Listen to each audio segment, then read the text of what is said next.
Assalamualaikum warahmatullahi wabarakatuh. Waalaikumsalam. Kembali lagi bersama kami di obrolan Damdo. Obrolan seputar peternakan Gen Z di masa depan. Oke teman-teman, apa kabar semuanya? Semoga tetap semangat dan tetap optimis ya. Karena di dunia ayam petelur ini sangat yang cepat bukan cuma ayam makan pakan, tapi juga perubahan harga di pasaran. Hari ini kita akan bahas topik yang menurut saya agak sangat sensitif ya teman-teman, agak menantang juga, tapi sangat realistis di dunia usaha, yaitu curi start, curi ide, dan curi kesempatan di bisnis ayam petelur. Kenapa sih harus curi yang diambil? Karena di dunia bisnis itu bukan soal siapa yang paling besar, tapi siapa yang paling cepat melihat peluang, siapa yang paling berani eksekusi, dan siapa yang paling konsisten untuk bertahan. Alhamdulillah pada hari ini kita sudah hadir bersama narasumber kita yang sangat luar biasa, yaitu seorang owner dari PT Garuda Arik Nusantara, yaitu Bapak Juanda. Selamat datang Bapak dalam podcast kami. Assalamualaikum warahmatullahi wabarakatuh. Waalaikumsalam warahmatullahi wabarakatuh. Terima kasih Bapak sebelumnya sudah berkenan di podcast kami. Sebelumnya apa kabar Bapak? Baik, alhamdulillahirabbil alamin. Untuk Bapak Juanda izinkan kami untuk memperkenalkan riwayat ya.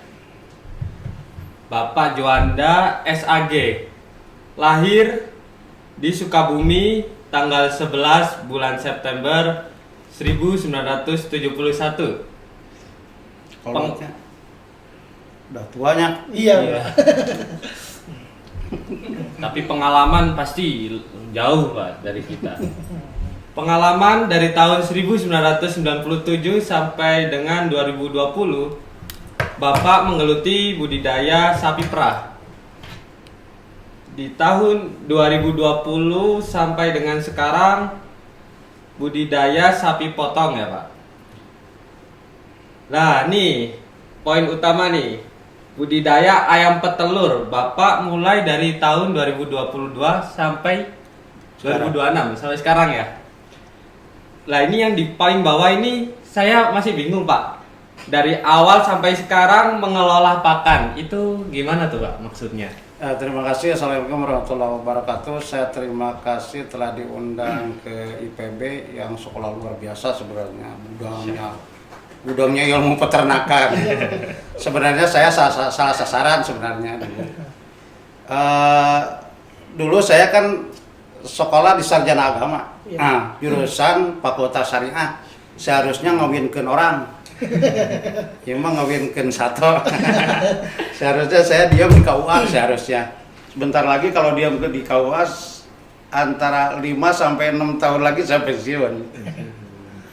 Nah, cuma dari dulu emang saya tertarik karena orang tua itu masuk ke posisi bidang peternakan. Dan sebenarnya orang tua pun juga tidak terlalu untuk menarik ke bidang peternakan karena emang pertama saya di posisi bidang peternakan sapi perah. Dulu itu waktu zaman dulu emang menarik sapi perah itu. Kenapa menarik? Karena posisi bahan baku si pakan itu emang lumayan, nggak terlalu tinggi amat. Terus tenaga kerja bisa ngajar dulu sampai 120 ekor dulu. Sampai yang menyerap tenaga kerja itu hampir 35 orang ya dulu itu.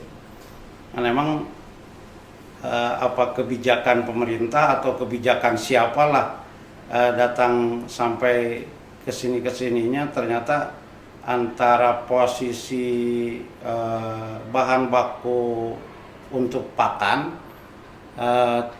sama harganya itu sama hasil dari susunya itu nggak terlalu menarik, sehingga yang paling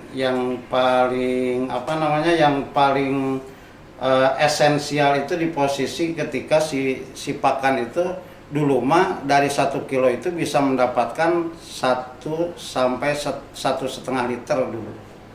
Sekarang mah nggak nyampe segitu karena fluktuatif harganya yang nggak jelas. Kayak dulu waktu zaman itu masih disubsidi. Polar itu terakhir disubsidi kalau nggak salah di posisi tahun 2000, terakhir itu di posisi tahun 2000 kalau nggak salah. Si Polar itu masih disubsidi sama pemerintah. Sampai posisi Polar itu harga 700 perak berapa dulu.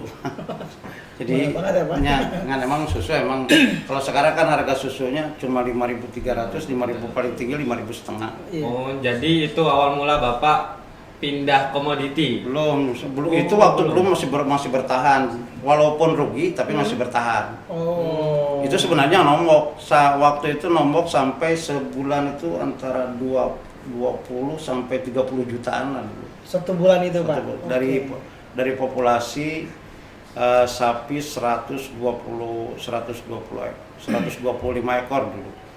Setelah itu masuk ke posisi sapi potong. Sapi potong itu sebenarnya kalau untuk pedagang di pasarnya pada amanah menarik. Iya. Yang jadi masalah kita ADG di posisi 0,8 aja di sapi potong, apalagi kalau 1 kilo lebih. Sebenarnya sangat menarik untuk sapi potongan, cuma ketika endingnya itu masuk ke pasarnya ini, kayak kemarin nih masuk ke pasar Pelita, pasar Gudang, kurang lebih habis 100 berapa kemarin itu 43 ekor kemarin itu waktu lebaran. Tapi kan sampai sekarang masih banyak yang nyangkut. Sebenarnya menarik juga kalau sapi potong kalau seumpamanya di ending pemasarannya itu jelas. Sehingga perbandingan dari usaha-usaha itu saya mencoba nih, ada teman yang dari Unpad dulu itu. Karena saya pernah menangani pakan untuk penggemukan bebek hibrida kerjasama dengan Malindo. Populasi kurang lebih 80.000 ekor kemarin. Ada dari Malindo itu ada diturunkan semacam formulator dari Unpad. Namanya itu teman saya Kang Jena. Kata Kang Jena, Haji coba dicoba itu ayam petelur. Saya kemarin juga saya bilang 10.000 ekor puyuh bangkrut Kang Jena. Malas saya pindah-pindah usaha, malas saya bilang gitu. Dan ternyata ketika udah tiga kali nawarin ke saya untuk piara ayam petelur, saya gini deh, saya bilang, ini ente megang nggak formula pakannya? Kalau seumpamanya formula pakannya megang, maka saya akan memberanikan diri investasi. Akan coba memberanikan diri investasi di ayam petelur dengan jaminan itu ayam harus nelor, saya bilang gitu. Iya. Ada saya dari kebetulan beliau pernah kerja di Pokpan. Di formulator kebetulan waktu itu. Ada saya bilang, karena di posisi ternak, kalau seumpamanya enggak menguasai pakan sama sekali, ketergantungan ke pabrik, kita terus aja disikat aja terus tiap hari, dikeruk aja sama pabrik. Iya, benar. Makanya kalau seumpamanya pakan yang enggak menguasai, jangan sekali-kali ikut-ikutannya cuma naluri aja gitu. Iya. Kalau seumpamanya pakannya nggak dikuasai, sekarang kuasai aja dulu pakannya, saya bilang gitu kan. Nah, oke sok, saya uji coba dari 100 ekor. Pakan nggak pernah beli waktu itu, dan nggak dari 0 hari ya. Waktu itu udah 1 bulan, udah 4 minggu waktu itu diambil ayamnya itu, karena waktu saya mesen dari Cikalong itu ini. Haji katanya udah ketinggalan nih, harus nunggu aja dulu bebas itu ini penghangat. Saya ambil lah setelah bebas penghangat, selesai penghangatnya saya ambil. Waktu itu nggak langsung olah pakan karena kan waktunya mepet. Saya beli dulu pakan tapi cuma 2 kilo berapa 4 kilo yang dikasih. Dari situnya posisinya terus bikin sendiri si pakannya itu. Dari bikin sendiri saya terus analisa. Ini dari minggu ke-5 sampai minggu ke-10, minggu ke-10 sampai minggu ke-16, dari minggu 16 sampai ke minggu ke-18, ternyata di posisi antara minggu 18 sampai minggu 19 itu udah mulai ada yang nolak. Iya. Posisi sekarang udah usia yang uji coba itu udah usia di posisi 168 minggu. Tapi posisi masih bertelur di posisi masih 68%. 68%. Masih di posisi yang teman-temannya itu yang waktu itu kan waktu itu 9.000 yang saya ambil, yang 8.000-nya itu udah diawet. Oh, udah di awet. Nah, itu uji coba dari 4 minggu sampai sekarang masih ada. Saya kembangin lagi nih di posisi 1.500 ekor. 1.500 ekor itu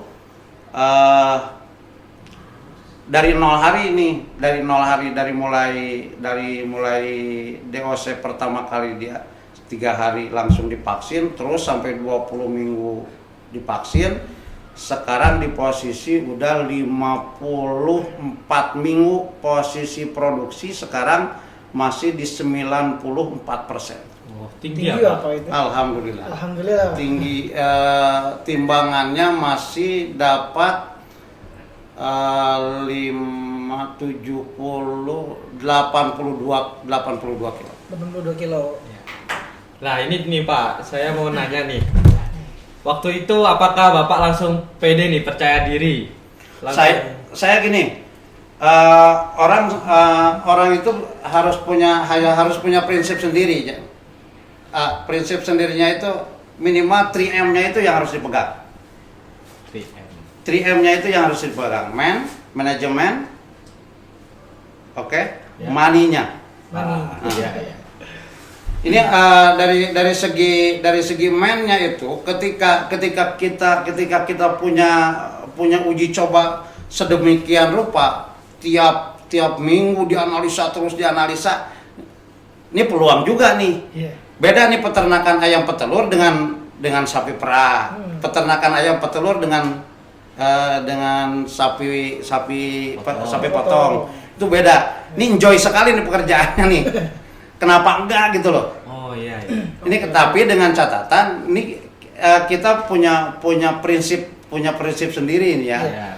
Harus punya keyakinan sendiri, harus punya ada dorongan sendiri, harus benar-benar ini kita harus mampu sendiri.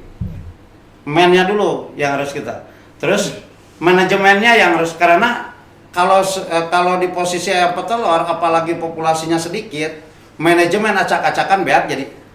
Iya benar. Karena kan gini, ini ngitungnya tiap hari ngitungnya uangnya uang receh. Iya.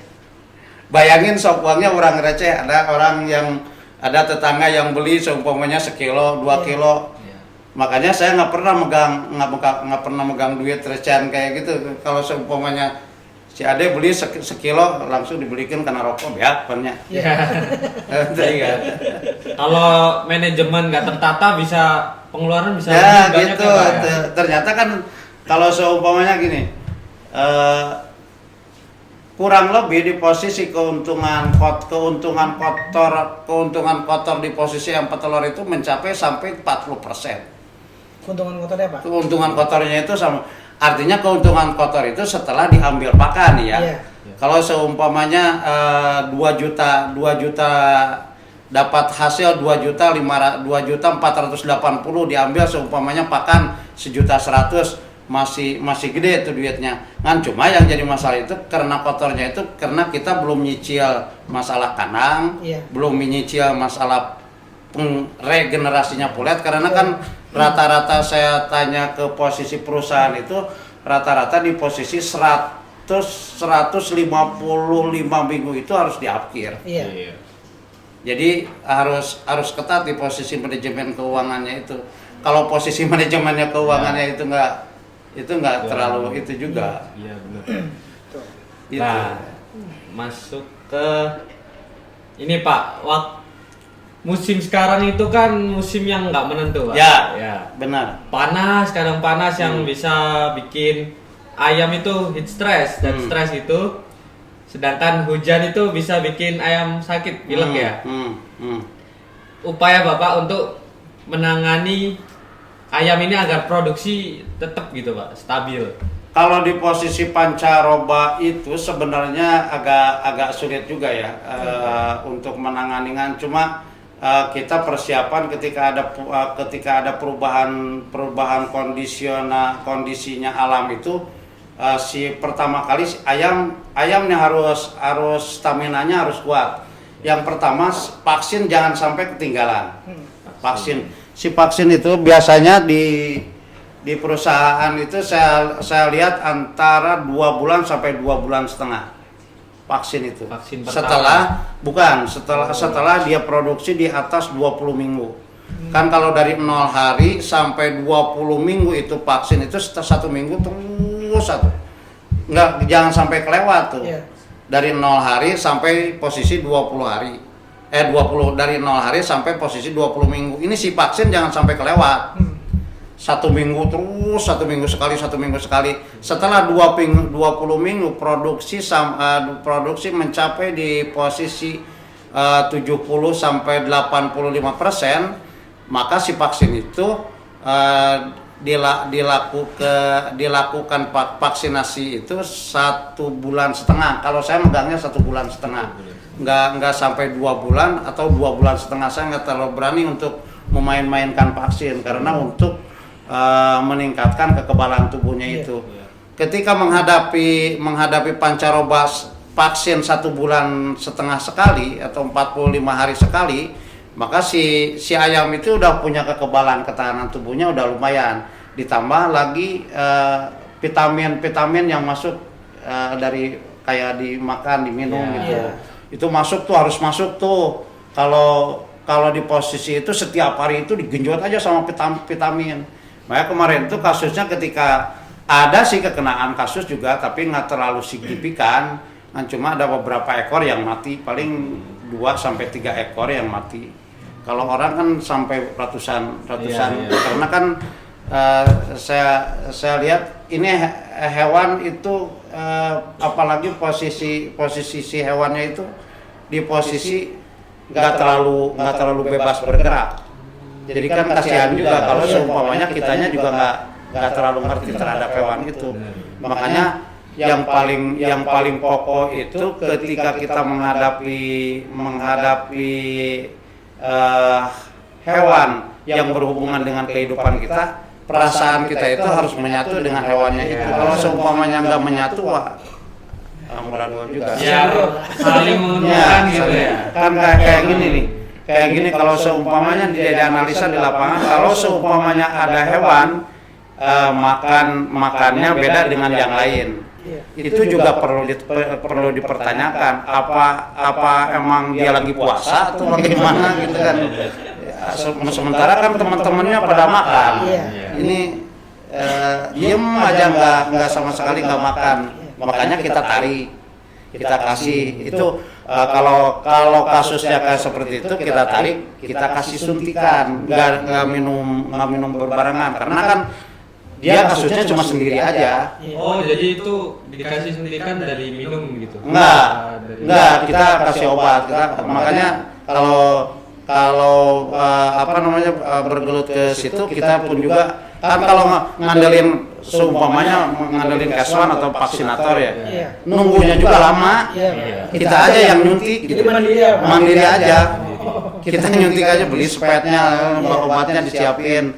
Kan biasanya suka dikasih vitamin ADE atau B kompleks, dikasih antibiotik. Udah beres segitu juga, pagi juga udah makan lagi. Gitu. Tapi kasusnya kita lihat, perhatikan satu-satu. Makanya pekerjaannya kalau nggak mampu memperhatikan satu-satu juga kacau juga. Sampai apalagi kalau seumpamanya di kandang, tahu-tahu ini udah mati kan itu juga harus dipertanyakan. Kadang-kadang dibelek kan gitu. Iya. Oh, berarti Bapak kalau ada yang mati nih langsung di black dianalisa ini apa kasusnya gitu. Bisa kena cacingan. Ya gitu. Kan orang PB mah pinter ya kayak gitu-gitu. Oke, teman-teman semua, sangat menarik ya kisah dari Pak Juanda ini. Kita lanjutkan. Bagaimana sih Pak? Apakah pernah ada di posisi Bapak itu istilahnya lagi futur atau lagi down gitu Pak? Misalkan ini kan Bapak tadi yang semula di awalnya itu di peternakan sapi perah, terus pindah ke sapi potong sampai akhirnya memutuskan buat melihat prospek keuangan yang lebih menjanjikan ya Pak gitu kan, sampai akhirnya Bapak mengambil keputusan untuk terjun di dunia ayam petelur gitu. Nah, bagaimana sih Pak? Mungkin di awal kayak, gimana nih yang belinya gitu kan? Pasti kan di awal mungkin ada perasaan seperti itu tuh Pak. Bagaimana sih? Itu alamiah. Alamiah. Pak. Alamiah itu pasti. Ketika kita terjun dalam bidang posisi yang baru, pasti kita bertanya dari berbagai macam aspek. Pasti timbul pertanyaan kayak seperti itu. Tapi dengan pedenya, ketika ini urusannya dengan makanan. Betul. Ini urusannya dengan makanan. Dulu mah orang tua ketika punya telur satu juga dibawa ke warung ditukerkan karena asin kan gitu. Iya. Sekarang mah nggak usah dituker-tukerkan, telur banyak sekarang mah. Terus lihat pangsa pasar, apalagi sekarang pasar MBG.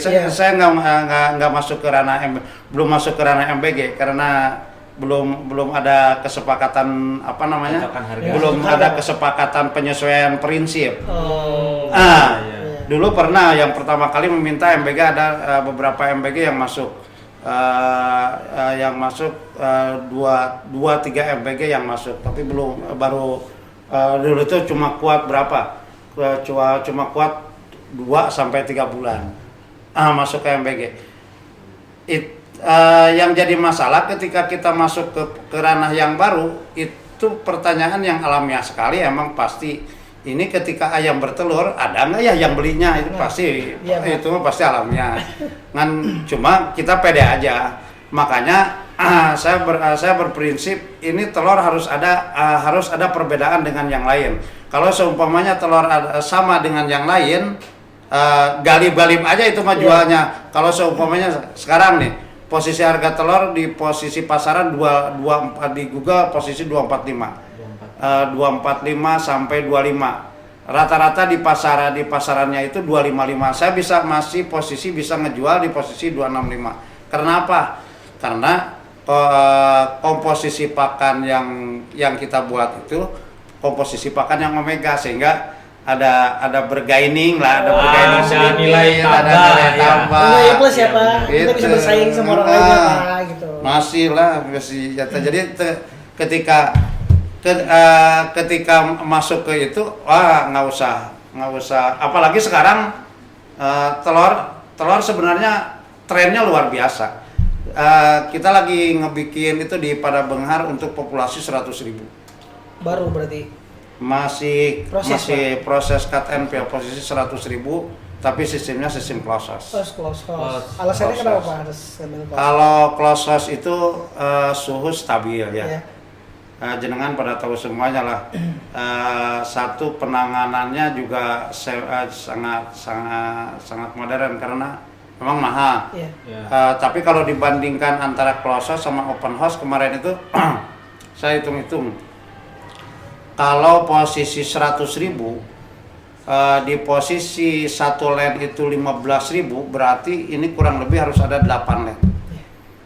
Dihitung-hitung pun juga ini mahal juga. Kalau 8 land, kalau close house mah cukup untuk 100.000 itu cuma 2 land. Jadi emang investasinya besar. Makanya kalau di ayam petelur itu manajemen money-nya itu harus kuat ya Pak. Kuat yang harus kuat, duitnya yang gede sama duitnya. Oke. Kalau berarti kalau Bapak nekuni Omega nih Pak, ini Bapak kepikiran zaman sekarang banyak ibu-ibu muda tuh pingin anaknya cerdas gitu, apa dari situ apa emang biar ada nilai tambah nih daripada telur. Kalau usaha biar ada nilai tambah itu efek samping ya. Orang jadi cerdas. Iya. Sebenarnya kan telur mah walaupun apa adanya itu kan udah mengandung omega Iya. sebenarnya. Kan cuma kita tambah omeganya ditaikin gitu supaya dampak untuk fungsi meningkatkan kecerdasannya itu ada gitu. Iya. Beda dengan telur-telur yang biasa lah. Telur yang biasa juga ada omeganya ada. Telur mah pasti mengandung omega. Tapi biasanya kalau Bapak itu berarti lebih oren gitu, Pak. Oren, Oren, ya. agak kemerah-merahan ya. Merah-merahan ya. Siap. Terus kalau misalkan Pak untuk menangani limbahnya itu Pak. Limbah kebetulan kalau di Klosos itu kan sistemnya dia sistem terintegrasi ya kalau di Klosos itu. Yang direncanakan pembangunannya itu karena dari kandang masuk ke pengolahan, dari pengolahan langsung posisinya keluar kering, dari kering langsung dipak. Langsung Itu dijual berarti ya, Pak? jadi langsung masuk ke gudang, ke gudang limbah. Kalau di kandangnya itu kan bawahnya Lele, ya? ada lele, Iya. jadi ada nilai tambahnya juga. Jadi cek bahasa Sunda mah longyam lah, longyam. Di kolong ayam Iya, lelena. benar. Ya emang ada nilai tambah. Jadi sebenarnya lumayan juga kalau airnya bisa bisa stabil untuk mengalir itu sebenarnya menarik di longyam daripada di Klosos. di Klosos atau open house yang hanya menjual pupuk. Iya.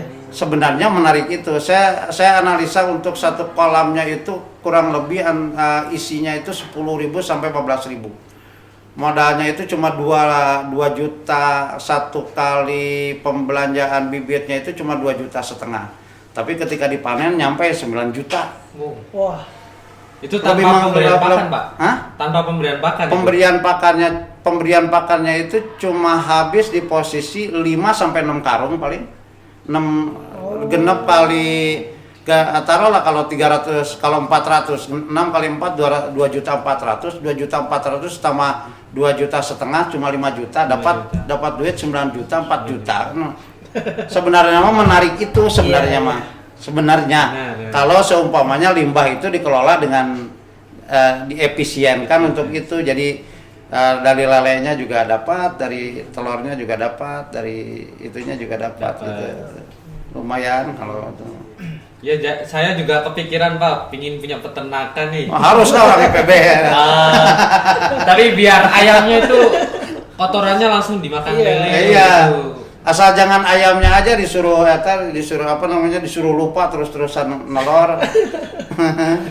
Ya kan Pak, jadi titik krusial juga ya gitu kan, kita punya peternakan tapi kita gak mikirin limbah itu kemana. Ya, Gitu itu Pak, sebenarnya jadi kan masalah juga. yang menjadi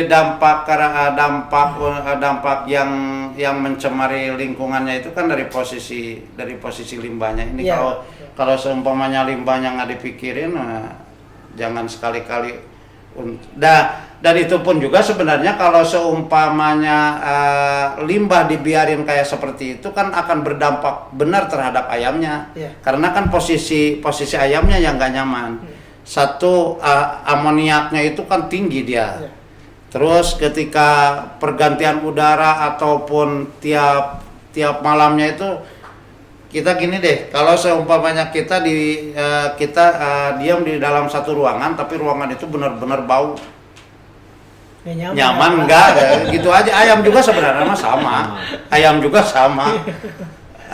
Coba kan kalau ayam makan insting, ya. Kalau kita makan perasaannya. Gabungin aja perasaan kita sama instingnya dia. Itu enak gak gitu kalau seumpamanya kita posisi di tempat yang sama. Mengeknya luar biasa. Mau nelor gimana kan kadang-kadang gini. Si produksi ayam itu, si ayam petelur itu tabiatnya untuk bertelur, bukan hanya untuk hidup. Kalau ayam potong kan tabiatnya untuk dipotong, tapi hidupnya kan terbatas. Paling juga cuma 45 hari, 40 hari, 30 kadang-kadang 30 hari pun juga dipanen dia. Ya. Betul, Ya, Pak. benar. Kalau ayam petelur kan hidupnya lama. Iya. Ya. Ya, ketika menghadapi kehidupan ini yang lama, ini kan ngapain sih dia hidup lama-lama kan gitu. Iya. Dia kan tabiat dibikin oleh Tuhan itu untuk menciptakan telur. Kalau seumpamanya nih ayam seminggu nggak bertelur-telur, wah ini kasus ini. Ini ada kasus kalau seumpamanya ayam seminggu atau beberapa hari kan seharusnya dari kayak Highland itu produksi per tahunnya itu 320 sampai 330. Highland berarti kan satu tahunnya itu udah 300 kan, cuma satu siklusnya ini dari mulai dia bertelur sampai dia di akhir itu kurang lebih antara 320 sampai 330 kasus Highland. Seumpamanya ini ada beberapa hari yang nggak nelor-nelor, berarti kan ini ayam ada masalahnya apa gitu. Itu kan dibongkar masalahnya apa gitu. Apa dia dari kondisi kandangnya yang nggak nyaman, atau suasananya yang nggak nyaman, kayak bau segala macam, apa timbul amoniaknya yang mempengaruhi terhadap Ayam kesehatannya sehingga ayamnya itu jadi sakit kan gitu. Iya. Cuma mampu untuk menganalisa itu aja sebenarnya. Bagus. Oke. Kalau Pak, tantangan paling berat nih Pak selama menjalankan usaha ini, misal ada nih warga bau nih, Iya.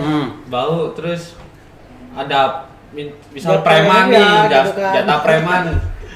Biasanya ormas-ormas apa gitu minta jatah ayam nih, gitu, telur. Itu mah suka ada, tapi nggak kalau kayak preman biasanya yang suka ngeribet-ngeribetin itu itu pernah didatangin wartawan. Iya. Kan gini, wartawan itu untuk memberitakan. Betul. Ya, Ya. wartawan itu memberitakan, bukan untuk bertengkar kan gitu. Betul, Pak. Saya pernah didatangin wartawan, so kalau seumpamanya ini mencemari lingkungan, beritain aja nggak apa-apa mencemari lingkungan, untuk penataan lingkungannya itu kan udah ada kewajibannya, ada kantor tata ruang lingkungan itu.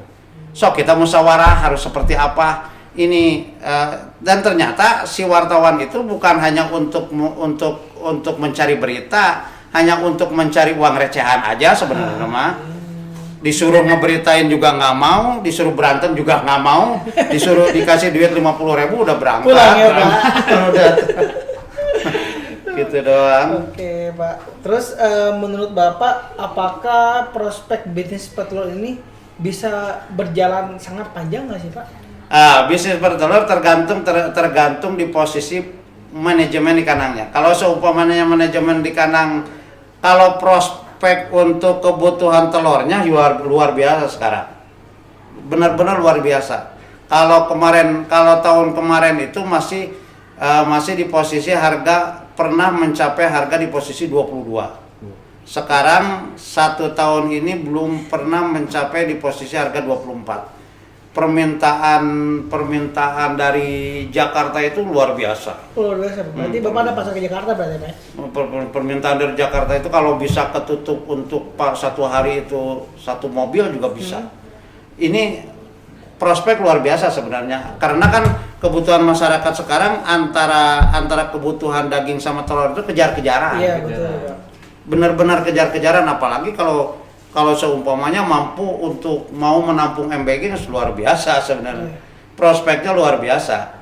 Makanya kalau yang satu prospeknya yang luar biasa, keduanya pekerjaannya juga nggak terlalu ribet-ribet yang lain gitu ya, Pak. Gitu. Karena kan pakan instan, Iya. apalagi kalau mesinnya udah modern, tinggal masukin, mencet knop, udah bisa jalan sendiri. Sendiri. Betul, Pak. Prospeknya luar biasa.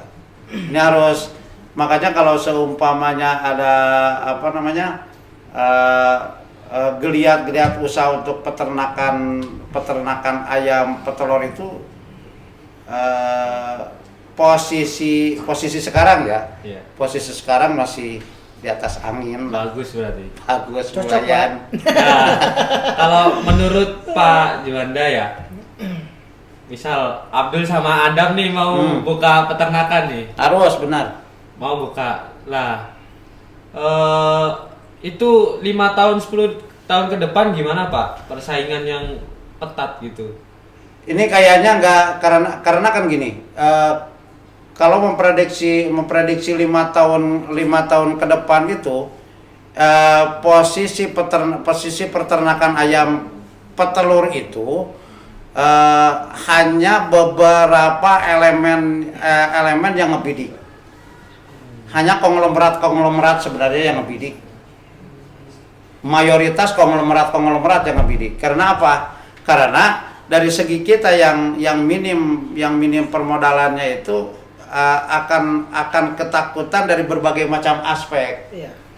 Takut inilah, takut itulah, karena terkecuali kalau kayak kita untuk memberanikan diri. Wong konglomerat juga udah ngebidik, apalagi kita harus cepetan ngebidik walaupun ada berapa ribu ekor gitu. Dicoba aja dulu, jangan. Kayaknya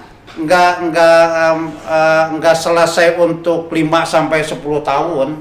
Bisa lebih. Ini pun juga kan pemerintah kemarin Kementerian Pertanian sampai mengekspor telur berapa puluh ton ke Malaysia apa kemana gitu. Itu kan udah, apalagi kalau udah dibidik sama importir. Ini semakin menarik sebenarnya, pasarnya semakin menarik. Terus pemerintah akan membantu kurang lebih di posisi 20 tahun kemarin itu di posisi 20 triliun, tapi wallahu alam kemana itu. Nah. Oke. Terus Pak, selain tadi yang Bapak sampaikan kan 3 mindset utama ya, yang kita mau bangun peternakan itu kan ada manage dan juga money ya Pak. Nah, ada gak sih Pak motivasi lain gitu atau pesan-pesan penting nih buat teman-teman kita, sobat Bulan Damdul gitu kan, yang mau terjun ke dunia bisnis tuh apa sih Pak motivasi yang paling penting gitu buat anak muda khususnya gitu Pak? Anak muda, apalagi anak-anak IPB yang bergelut di bidang peternakan, jangan sampai meninggalkan peternakan yang paling pokok. Mantap. Taikin peternakan, ilmunya udah kepegang, fasilitasnya bisa dicari, manajemen otaknya udah dina hewan. Pegang itu. Ketika sekarang di posisi kuliah emang enak. Tapi setelah bebas jangan sampai mengandalkan gini. Ketika kita mencari ilmu di posisi bidang peternakan, ini ilmunya ilmu usaha, bukan ilmu kerja. Percuma jenengan kalau seumpamanya kuliah lama-lama di posisi bidang ilmu peternakan, ilmunya ilmu usaha, pakai usaha, jangan pakai kerja. Kalau kerja mah dibatas, kerja mah ente punya gaji cuma 5 juta sampai 6 juta, pas sudah di situ. Usaha sok paling-palingnya juga cuma beberapa hari dapat 5 juta 6 juta itu. Yang paling menarik itu ketika ini Institut Pertanian Bogor itu mencetak berbagai macam ilmu usaha.